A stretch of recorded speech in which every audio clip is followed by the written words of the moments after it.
I was watching Shark Tank one time, and then this dessert chef, he was so young and he opened his first donut, and he was saying, I do my homework during lunchtime at school. What he does after school is basically just bake donuts, bake cake to start selling. And so one of the Shark Tank was asking, so when do you have fun? And he said, but this is fun for me. So for him, it's not a job. For him, that is having fun. What's a typical deal look like for you? How would you actually do that deal? You really need to have a really good team behind you, lawyers, mortgage broker, and agents that you can trust in the area, because with commercial, your best friend is basically your phone. Are there any green lights when you're looking at these industrial properties? Something that is underpriced, but mainly because... Wow, you just gave me a big gem.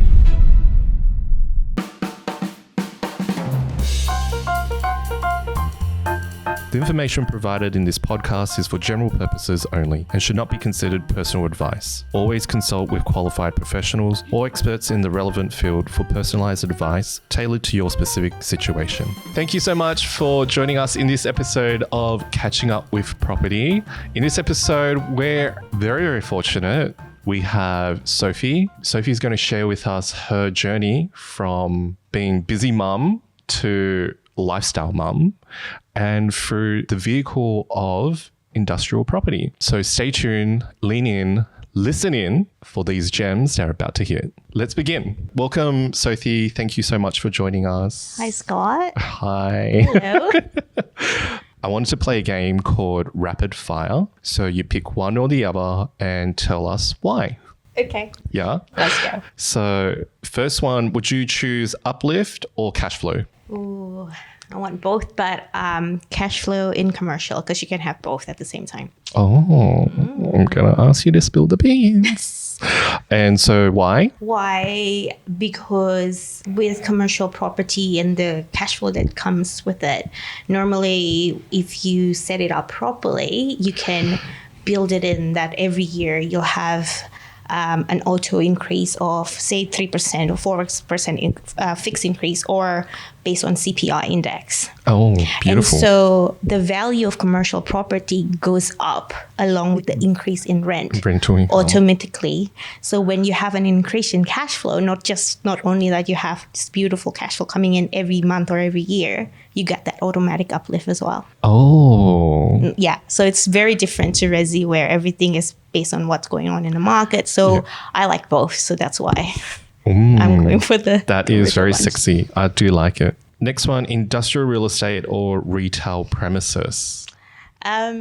Industrial. I'm biased because we have a few of them, because there's not much going on inside it. It's basically rolling door and disabled toilet. Any other fit out is most of the time is based on the tenant's requirement that they fit it out themselves, and when they leave, they have to take all of them with them. So yeah, less maintenance for us, really. And easier to pull in. Well, if you choose the right property at the right location, it's easier to manage and replace, like tenants to be replaced as well. And then regional or city? That's a tricky one. I like both for different reasons. We started with city just because it's less risky for us, but now we have regional as well, just because there's more uplift and more cash flow on that side. You're like a bit of both. A bit of both now, but I started with the city. With the city. Just so the audience know. Yeah. We actually caught up over a coffee. Yeah. And we actually spoke about things. And then we discovered that Sovy actually a property investor, and she actually specializes in industrial real estate, right? And then we discovered that it really helped give you a lifestyle. Yes. And then as we were talking, we actually discovered that we were taught by the same group in property. So really, really glad you're joining us today. I guess that's the truth, that I guess if you're meant to cross path, you will. Like, it's just a matter of timing, right? What were you doing before investing in property? Oh, before commercial, I was very busy corporate life. I was an accountant. My background was luxury retail, marketing, and the last one before I left was in mortgage broking. Okay. So I was a finance manager there. But it was really long hours. Yes. Yeah, hence why it was time for me to say goodbye to the corporate. And plus my son just started kindy. So I just want to hang out with the kindy kids. Beautiful. So yeah, so that's what I did. So corporate life. And then what made you invest in property? Initially, I just wanted to have a portfolio. I think just like everybody in the property field, they just wanted one and then another one as an investment property. But then after that, especially after I got married and have a child, it changed. Like the why changed to I just wanted to use property as a vehicle to support the whole lifestyle. Yes. Not just replacing our income, but just to basically pay for whatever we want to do in our day-to-day and in our travel and things like that. So that's why I invest in property now. Right. Okay. And when you was first investing in property, were you just doing residential property? Like, what was it? When I first started, this was before I got married. So it was just pure resi, off the market, brand new townhouse built. Like house and land type of stuff? Yeah, house and land that they marketed as heavily discounted. Oh, yeah. But then what I realized after I purchased it, it was not making money. Like because interest rate went up and the whole suburb was oversupplied with brand new development. Yeah. So then I think because of that, I was traumatized by resi. So that's where the journey stopped with residential. Yeah. And then both me and my husband then had to kind of look into other vehicles. Yeah. As to what can we do here that generates passive, and we chose commercial.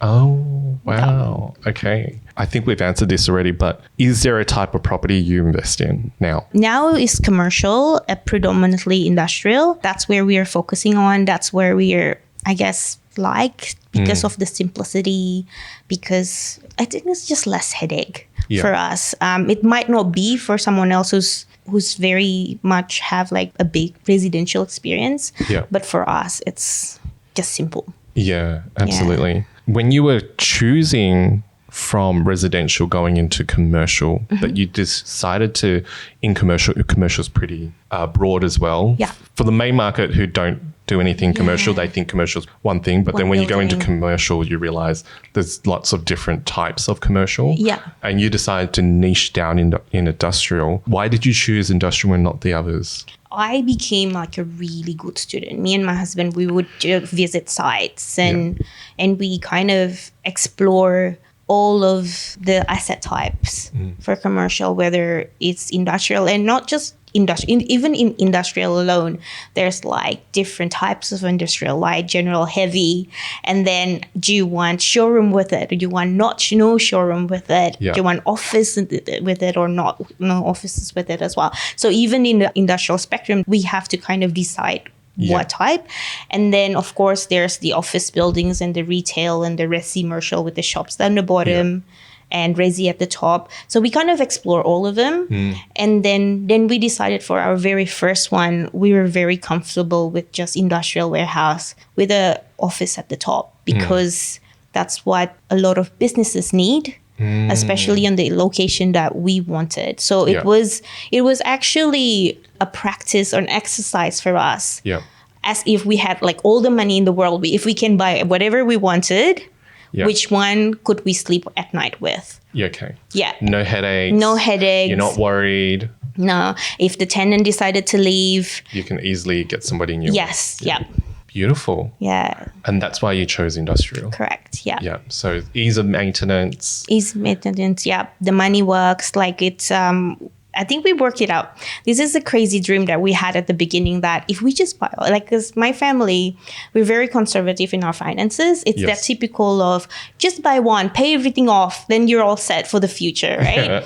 And then we decided, okay, so if we bought this first one and we paid off the loan within like the 15 years period, because that's how long it takes for the commercial lending anyway.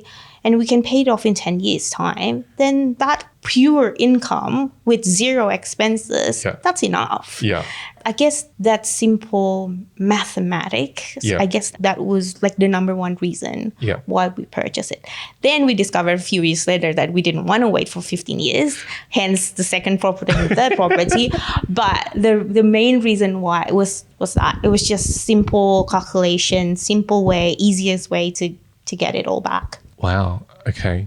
How did you grow your investment portfolio? So you've went from one to how many do you have now? We are on the third now. You're on the third? Yeah. I know we spoke about the third one. There's a massive growth project on that. Correct. But how did you go from 1 to 3? As I mentioned before, with commercial property, the value goes up as the rental goes up. Yes. So we, through education, and because again, our background, both me and my husband, we were not meant to refinance loans, right? Yeah. We're meant to just pay it off and that's it, and hope for the best and get to the next one with pure cash. Yeah. And so then through education, through talking to different professionals, and this is why team's really important in this game, then they advise us, why don't you just refinance? The value has gone up like crazy. I think when we refinanced our first one, it was at the beginning of COVID, and there was a lot of industrial premises it was hot market really, and the value has gone up. So by that stage, the rental also has gone up by about close to 10,000 a year. Oh, okay, nice. And and then the value of the property went considerably high. So that's when we decided to refinance and went for the second one. Okay. Yeah. So it was basically similar to like residential. You had capital growth. Correct. You pulled the equity out. Yes. You refinance. Yes. Pulled the equity out. Yeah. Use that for the next purchase. Yeah. And then went again. Correct. The only difference between commercial and resi, the concept is the same, but I think with commercial, we can set it up. We can manufacture it in. Whereas with resi, unless you do like a big project on it, whether it's renovations or knock down and build a new one or extend it at the back, it's very hard to get an uplift just based on natural growth. Like something massive needs to happen in the market, right? Yeah. Whereas with commercial, the natural growth is the lease only. Yeah. And then the market suppression is the next. So imagine going in with a low lease amount. Yes. And then fix it up in like a year or two period. And after that 2 years period, not only that you get that natural growth uplift, but you also get the increase that in the lease that we actually built into it. So it's like a double uplift. And that's how we can go again faster. Okay. And faster. And then when you're building in, do you have a tenant there whilst you're building in? Yes. And so you do renos whilst they're there? But we don't have to. See, with commercial, this is where the tips and tricks, I guess, comes in. Lovely. I'm listening. Because we don't even need to do the work. It's all paper push. It's all your managing agent talking to the tenant. Yeah. Tenant leaves. Okay, great. Tenant leaves. So this is a bit crazy because when tenant leaves, I'm very happy. Sometimes, not because I do not want a loyal tenant, but it's because sometimes the market rate, they're not paying market rate anymore. Correct. So and they can't afford to pay the market rate, and so unfortunately for them, but fortunately for us, in a good way, a new tenant will want to come in because they can't find anywhere else to go, and the only way for them to come in is to pay market rent. Right. And so sometimes there's that benefit of getting a new tenant in, but also sometimes there's a good negotiation that could happen with current tenant, because of course you want them to stay for as long as you want, right? Because then you don't have to pay marketing fees anymore. Yeah. And that's good as well, but then you have to kind of build it up. It just depends on the tenants and its business if they can actually sustain to pay the rent. Right, okay.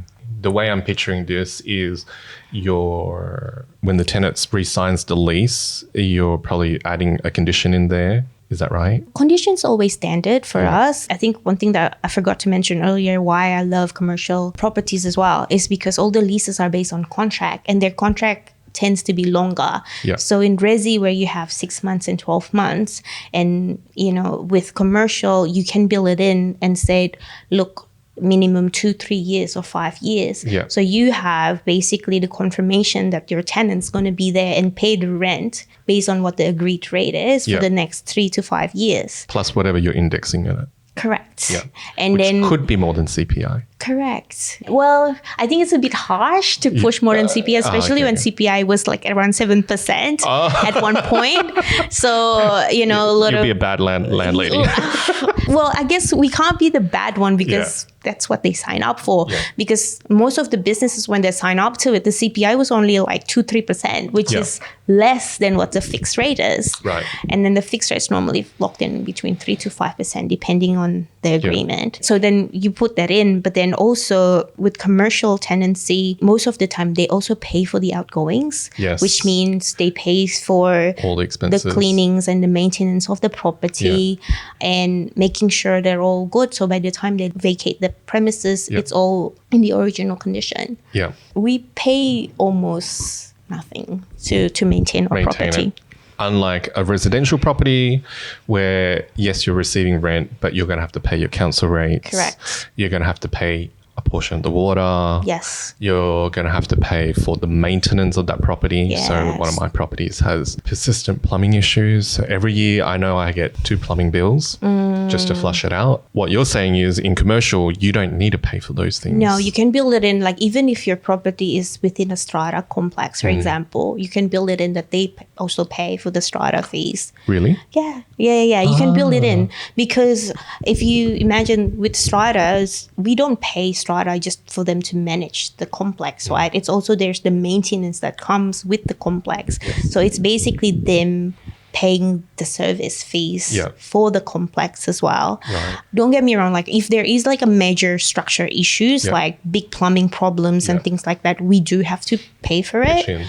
Normally what happened is when we change tenants from tenant A to tenant B, we have to set it up so that it's the good rule of thumb is when the first tenant leaves, then we have to double check whether they're leaving it in a good condition. If not, then they have to basically top up. Okay. But if that doesn't happen and you have to quickly find a new tenant, then we as the landlord have to set it up. So that means any audits, any checks, any plumbing issues that needs to be fixed, any, water leaks issues from the roof, things like that, that needs to be fixed so that when the new tenant come in, it's like brand new condition. And then they maintain it afterwards. Yeah, okay. And then do you rely on your commercial property agent to do that audit and to do those fixes, or do you have to go in, or do you hire someone to do it? No, I now outsource my property to be managed by agencies because they know the area well. They can kind of jump in and inspect the properties and deal with whatever council payments, any payments and things like that. But where I come in is that I need to be on top of when lease is ending, when audit needs to be done, so that's when I come in and ask them like, hey, how's the tenant going? Like, are they staying? Are they thinking of resigning? Are they thinking of using their options? Because at the end of the day, it's our property, right? So we have to have full control of what's going on. And the agents, if you think about it, we're not their only client. They have like so many, like hundreds of people in their books. And so it'll be tough for them to even like try to remember. So I'm sure they will. I'm sure there will be a ping and notification in their system somewhere. But I think the good rule of thumb is for us to be more proactive. On the front foot. And said, hey, it's 6 months until this lease is expiring. Can we have a check with the tenant, see where they're at with it? Which is good because then you're preparing yourself in case they vacate. Correct. And then you're like, that's okay, I'll shop for a new tenant. Thank you. Yeah. So what would you say to somebody, somebody who's interested? One of the questions or the few factors for industrial commercial is long vacancies. That's something that most people are scared of. What would you say about that? Don't buy it at the first place. I mean, imagine this. If you want to buy your own home, you don't just pick a home and buy it, right? Yeah. Even if you have the cash. Yeah. You need to consider where's the closest school? Is that a good school? What's the neighborhood like? Is it a good neighborhood, not good? Commercial is similar to that, but we basically just adding in the commercial aspect of it. What's the business like around the area? Who's buying what where? Where's the closest commercial complex? If we were talking about retail and businesses, if we're talking industrial, where's the closest industrial district? Yeah. What would the local tradies prefer? What would the companies that needed the warehouse for logistic, for example, wants to be base their business at? Is it close to the highway? Like what's the access is like? So it's basically whatever research that you normally do on Resi, you just add another layer on it. But you're changing the lens from a business perspective. Correct. So you're looking at it from a business perspective. Where's the major arteries? Where's my highways? Where can I get a 40-foot container coming through? That's not going to have issues. Yeah. And it's not going through suburban Yeah. streets. Yes. Is there local industry supporting the economic growth? That's what you're Yeah, that's saying? right. Yeah. Yeah, there has to be like a lot of business acumen that comes into it. Like you basically have to take your day-to-day hat off and put in like a business hat on. Yeah. So vacancies, in your experience, how long would it be vacant for? I think it's different. It depends on what type of industry you're in, what type of, say for example, warehouses, what type of tenants is going to use your warehouse as well, what type of industry they are in, and the area as well. I mean, there are certain areas that is probably closer to the mining area, for example, in New South Wales. You can see like there will be a long vacancy there because it's hard to get people to come in. But then if it's metro or close or in the fringe where it's very busy and the business is booming, especially the one that was like COVID proof, they won't have any problems. So you're saying e-coms? E-coms and like local tradies, like you know, like how during COVID the construction industry and industrial, like they just went through the roof. So these people basically need a place to store their stuff. Not just store their stuff, because storing, you can go to like storage sheds, right? But even then they have like a long wait list. But the industrial warehouse, the way they operate is you can function from it as well. If you need to do like last minute work or welding or this and that or paint jobs, you can work from the sheds. So that's why I guess they are paying more versus just storing it in a storage sheds. Those type of businesses, if they're in demand, between 3 and 6 months, you should be able to find a new tenant. To fill it in, exactly. But then again, remember, sometimes in the contract, you can build a clause in whereby they need to notify us between 2 to 6 months, whatever agreed period time before they leave. And so you can use that time to find a new tenant so that by the time they leave, you've already got a new one. You've got someone there. Correct. Wow. Yeah. And you can also, like one of our tenants in our location, they outgrew the space. Their business actually boomed during COVID that they had to leave. Because it's not sustainable anymore. Like it's too small basically, right? It's a great problem for them to have. But then that means they also have to pay double rent. And then they're like trying to negotiate. But because we're bound by contract, it's in their interest to assist us to find a new tenant as well. And so that's where I guess we work together with the tenant. That's fine. I totally understand that you outgrown the space because you outgrown our business, but let's help each other here and let's find a new tenant so that they can either take over the lease or create a brand new lease. Oh, that's really nice of you. But it's a win-win, right? For them to leave, then I get a brand new contract. And remember what I said earlier, with a new lease. You can build in. With a new lease and a new rental amount as well, the value goes up because it's a brand new lease. The lenders will see it as if, it's a brand new lease. There's an increase value. So it's a win-win for both of us. For them, they don't have to, pay. Say, for example, they sign a lease for 5 years, but on the 3rd year, they had to go. Can you imagine them paying 2 years of lease, but not utilizing it? It's crazy. I know. It's crazy. And it's a lot of money. For us, it's like, okay, that's fine. But let's find another tenant first. But, you still have to pay for the rent until you find a new tenant. Which is fair. Which is absolutely fair. So we spoke about your first one. We spoke about your second one. So how did you get into the third one? The third one, similar. Now that we're comfortable with commercial property and industrial and how it's progressing, we wanted to challenge ourselves. So with these ones, we decided to get a shed in a big lot of land in a regional New South Wales. Yeah. I think it's about over 3,000 square meters. 3,000 square meters. Yeah, That's massive. Yeah. But there's only like 500 square meter of sheds in it. Okay. So the plan is to rent it as is for now, and then in the future we'll add in maybe 4 to 6 sheds in it, and then Juicy. get more income, Yeah. and then uplift the value again, and that hopefully should replace my husband's income. And so far right now, you've replaced your own income. Yeah. Yes. With that's the right. 3? With the 2. With the 2. So Yeah. with 2 industrial Yeah. properties, you were able to replace your income. Yeah. Correct me if I'm wrong. Those 2 still have debt on them, Yes, of course. but the rental income pays the debt plus you. Yes. And then it gives you lifestyle. Yes. Isn't that great? I need to join that bandwagon. Yes. Well, that's how we design it, so Yeah. that our goal, we were very strong on our goal, which Yeah. was to replace my income so that I can be available to my son, Yeah. or to our son when he's at kindy, because Yeah. I didn't know what could happen, like how Yeah. much homework he'll be having Yeah. and activities that he needs to do. So I just wanted to be available, and that's how we saw it, like through commercial property. Yeah, wow. Okay. So 2 properties, it's got debt, it's paying its debt, and it's paying you. So that's you, and you bought the 3rd one. The 3rd one looks like it's really going to Yes. take you to the next Yeah. level. Yeah.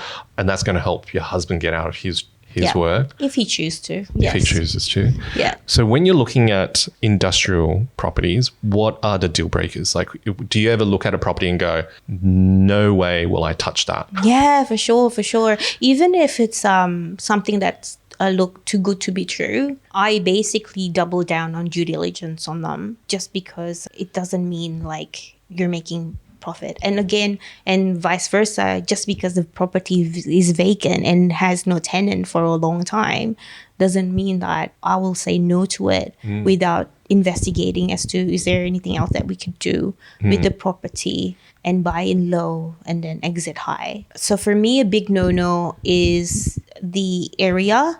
If there's no growth component on it, there's no way like I would go in. So when you're looking at growth, is there things that you're looking that would indicate a growth scenario? So the business around the area, Yeah.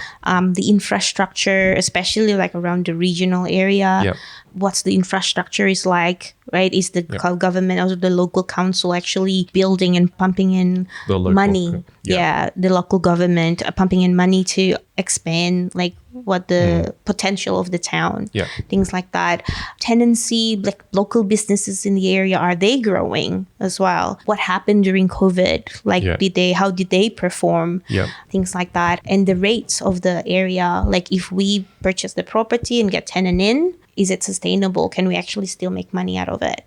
If we can't make money off the bat, then for me that's a big no-no, because the reason why we go into commercial is for cash flow, right? Money. Yeah. So if we don't get cash flow, then might as well do a less riskier transaction, which is probably resi on certain areas. So that's a big no-no for me if it's no cash flow from the beginning. Okay. So in a nutshell, it's cash flow number 1. Yeah. There's got to be cash flow. Number 2, there's got to be some uplift. Yes. And number 3, there's got to be some strong or some business growth economics behind that area for you to actually say yes or no. Yeah. Or for it to be in consideration. That's right. Yeah. It's basically cash flow uplift. Uplift. I feel like we're playing Monopoly. But it is, isn't it?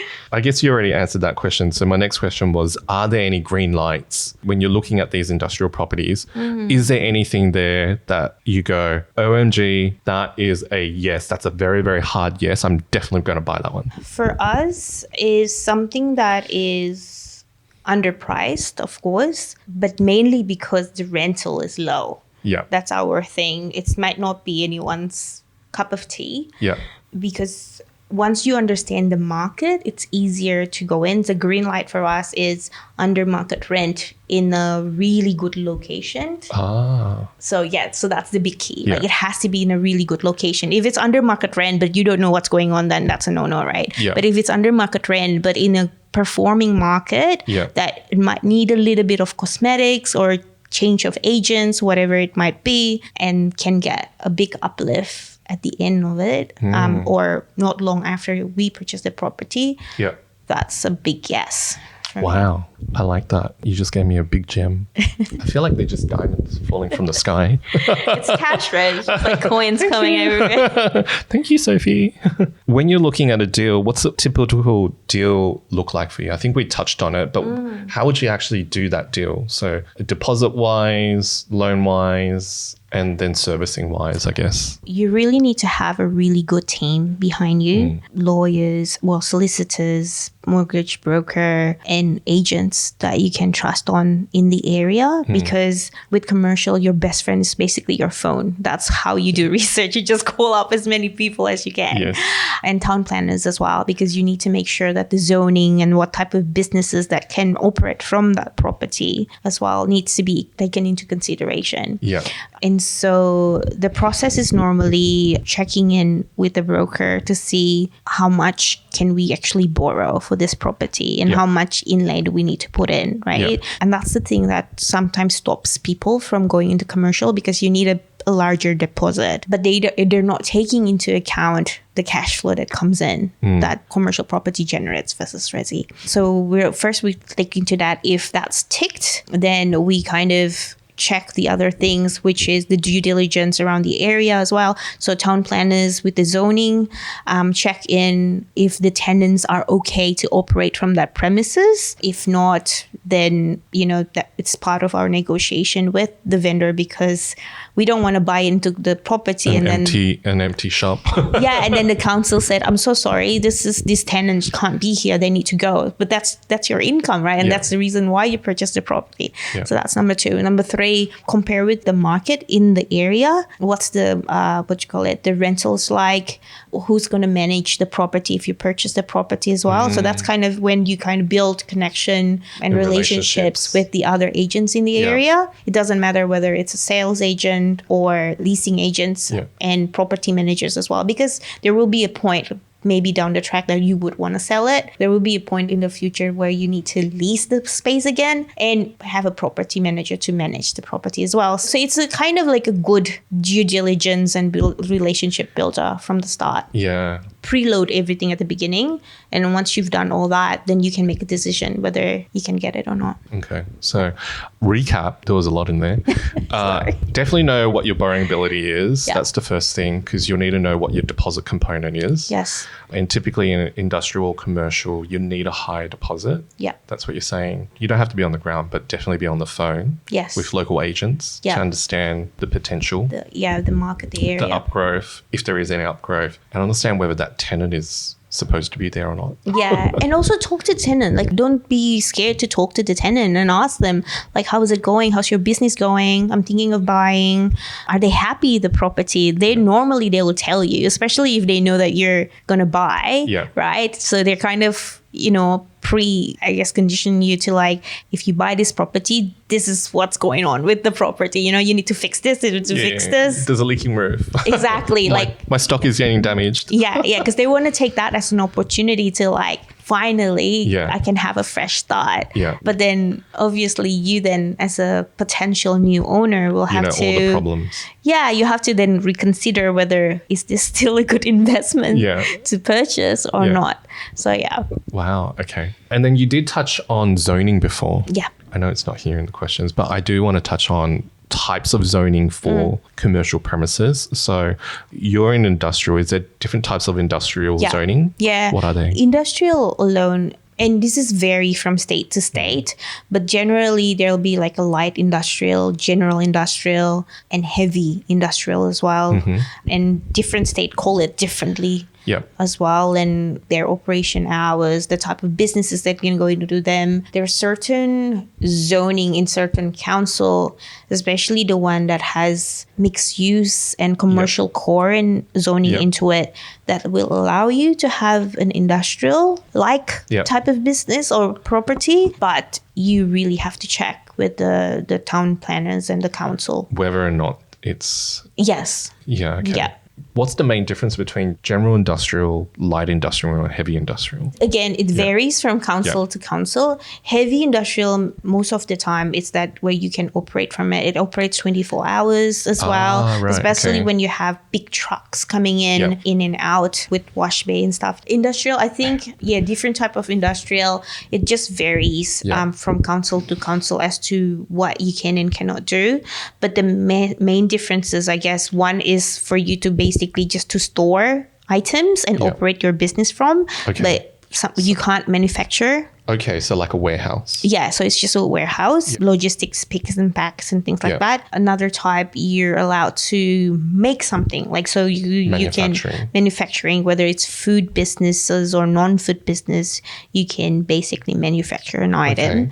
And again, that's also, they're very specific council to council as to what type of manufacturing and what type of business is allowed. And then if you're not in that category, you probably have to move up to heavy industrial. Okay. I'm letting it sink now. So light or general is really like a warehouse, pick and pack, e-com. And then there's a style where you're allowed to manufacture goods. And then there's the next one, which is the heavy duty. The heavy duty. They basically make when they manufacture, also they make like a lot of noise. Yeah. So the heavy industrial section normally is like Very far away from the main town. The council don't want to disturb the town itself. Yeah. But with that, then you'll have 24/7 access most of the time. But it really all depends. Wow. Okay. I've never thought of these things. Yeah. I'm enlightened. A lot of information. So, So for somebody who hasn't purchased any commercial property or industrial, in your case, is there a right time or is there a ripe moment or is there something that people need to do to get them ready to buy an industrial property? So what I'm leaning towards is, do they need to have equity, cash, where do their financial position needs to be? Financial position, I think it's best if they do have a bit of equity coming in. But if they don't or they're not ready yet, I think knowledge is better than having that equity, because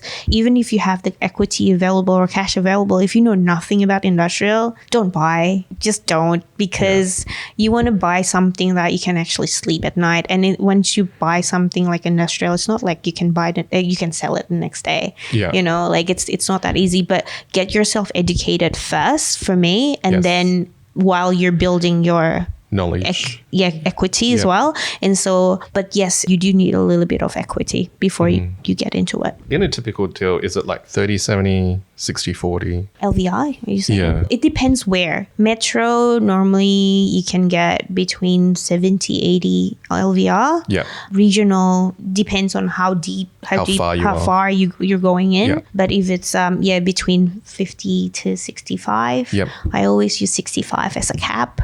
Normally, like for my caulk. But anywhere metro, 70-80, sometimes you can get 80, but 70 is a good benchmark. Yeah. Just in case if you're listening to this or watching this and you're like, what are these numbers these guys are talking about? Like 60, 80, 70, what? We're actually talking about the loan to value ratio. So we're talking about how much loan against how much deposit you need. In general, what Sovy is saying is potentially if you're in the metro regions, it's really around 70 or 80% loan, and then the remaining part to be a deposit plus stamp duty. Whereas regional, it's probably anywhere 65, 50% loan, and the rest being deposit plus your stamp duty to get you into a property like this.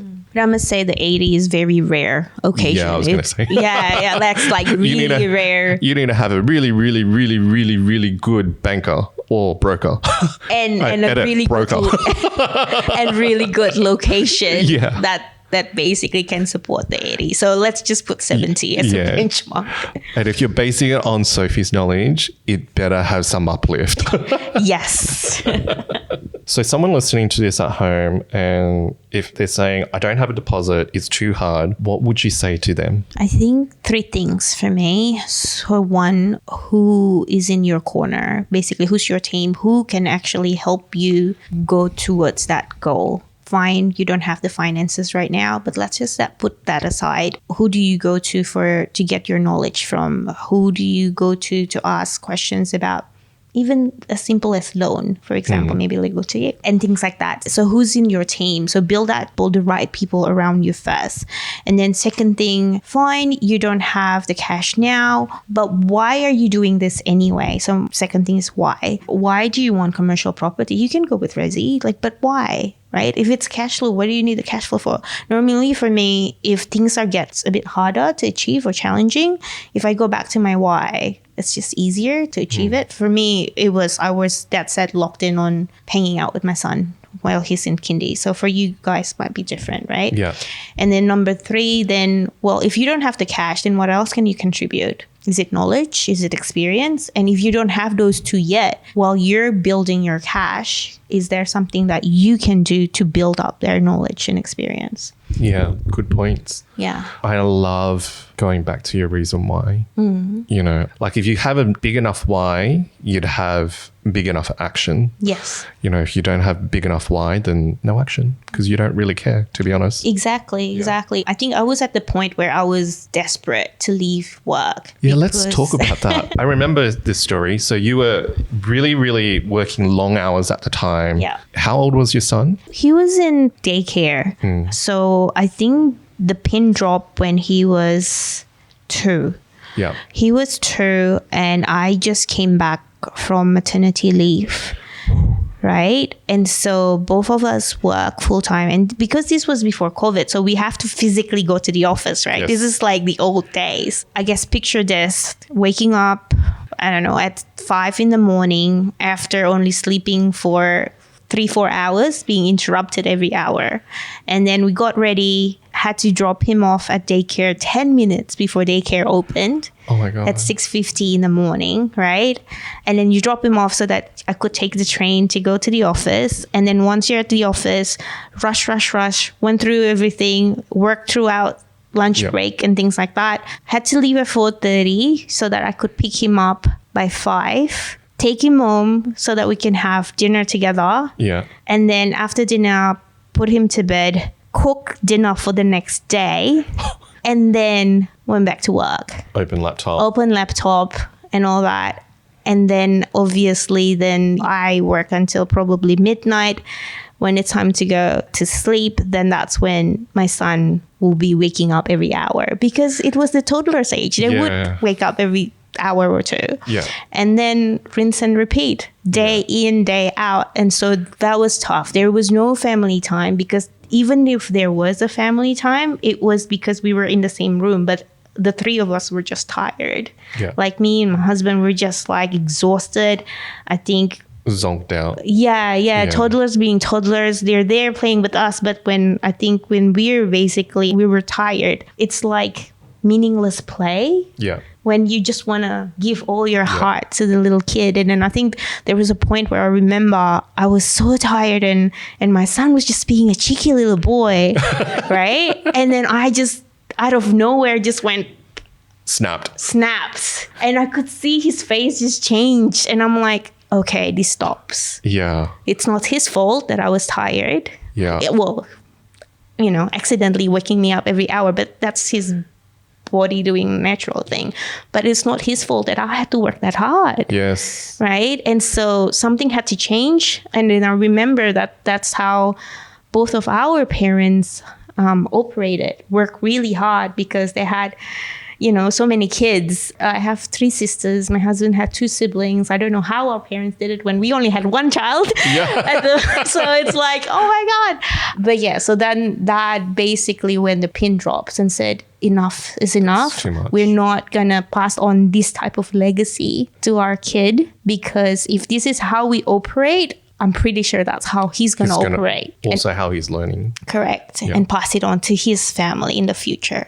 So it has to stop with us. And then that's when the whole planning started. And we gave ourselves enough time. I think I gave myself 3 years, because I had no choice. He has to go to kindy, whether I liked it or not. But that was giving me the drive to okay, when he's at kindy, I'm going in. And so he's about to finish kindy this year. Amazing. So we've been having a lot of fun this year. It's just the most amazing feeling. You feel like you're enjoying the rewards. I love it. I think for me, and that's how I define success. My success is not because I had the few properties that we own, it's because I basically able to have spend lifestyle. time Yeah. with my son. I could, drop him off at school, pick him up later on, go to school every Thursday morning and have reading session with his, classmates. That's amazing, Yeah. and then whenever they need help at school, whether it's Mother's Day, gift stalls and Yeah. Halloween dance party. Yeah.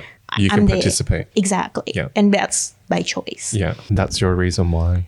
That's my big why. Yeah. That's beautiful. And I just wonder how many people who are at home listening to this, driving or watching this at home, how many parents are there listening to this? Or if you know someone that's a parent that's in this similar situation, they're, really struggling Yeah. with working long hours, really tired, and they're really, really stretched. Yeah. But back to what you said, it's not the kid's fault. No. And that's when you chose to make change. So it's really, really amazing. And Yeah. look at you now, so relaxed. Yeah. I want some of that. Can I take that off the shelf? That's my choice as well. You pick and choose, right? I'm going to see you in Japan. Yes. That's the next big goal. Yeah. Okay, so what's the future goals for you and your family now that you're here? So now that we've accomplished my first why, we've created our next why. Our next why is basically to go on a big family trip. So 2026, that's on the card. 2026. So Everybody that's listening. 3 years. So yeah, I'm going to be held accountable, I'm pretty sure. I told my husband I needed a bigger why. I get what's coming next, but we needed a bigger why. Why are we doing this? So that we can keep on growing, not just individually, but together as family. The next big why for us is to go together as a family to Japan. We all love Japan, the three of us. Even before I met my husband, apparently we've both already been to Japan twice, like before knowing each other. So it's already like in a core. Because when you work for someone else, you can only take 4 weeks off if you're lucky. When I was in accounting, I could only do 2 weeks off because by the time I came back from holiday, that's month end all over again. Yeah. And so we could never experience the full, experience as a local Japanese. And we could only pick and choose where we wanted to go, like dash in, dash out in certain locations. So yeah, that's what we want to do. We want to experience the full Japan from top to bottom. And I thought this was just going to be like a 2-week trip. No. This is like 1 full year in Japan. 1 full year. 1 full year in Japan. Okay. And then we're gonna start, I think, at the top because we've never been to Hokkaido and all the snowy resorts before. We're probably gonna start there and then slowly make our way down, unless we're bored. We're probably mixing up a bit. And for our son, because he loves Pokemon so much, so we made it our mission that we're gonna go to every single Pokemon centers in Japan. That's our mission. Because with whatever we do, we always involved him. Even the last trip, what do you want to do? Like, we have our family vision goals as well.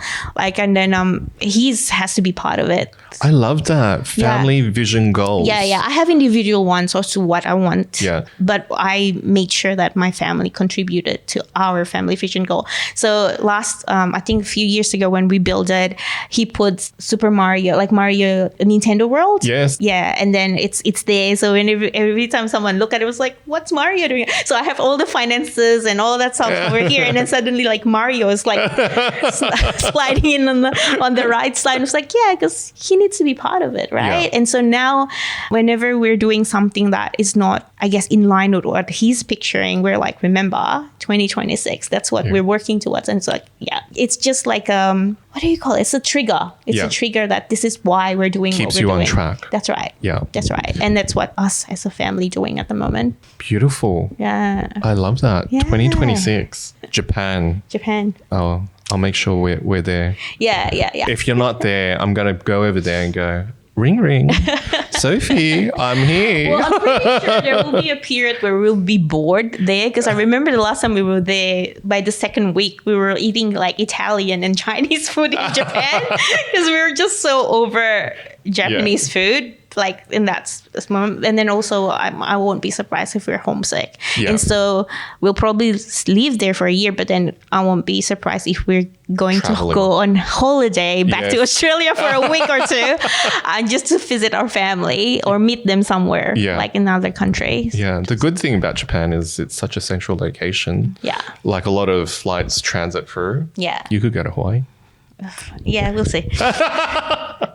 Just lastly, do you have any last messages you want to share with? Last messages. I think for us that we realize a lot lately is that everyone's going through their own journey. And I think it's very important, even as I'm sharing today, that it is my journey on what is important for me.